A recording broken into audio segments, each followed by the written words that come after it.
अग्निरुद्राय नीलकण्ठाय शम्भवे अमृतेशाय शर्वाय महादेवाय ते नमः।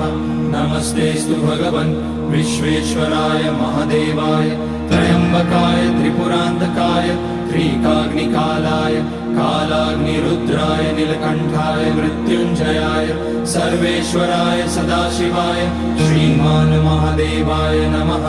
ॐ नमः शम्भवाय च मयोभवाय च नमः शङ्कराय च मयस्कराय च नमः शिवाय च शिवतराय च।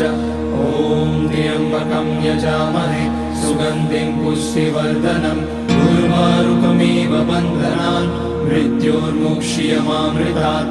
नागेन्द्रहाराय त्रिलोचनाय भस्माकराय महेश्वराय नित्याय शुद्धाय दिगम्बराय तस्मै नकाराय नमः शिवाय।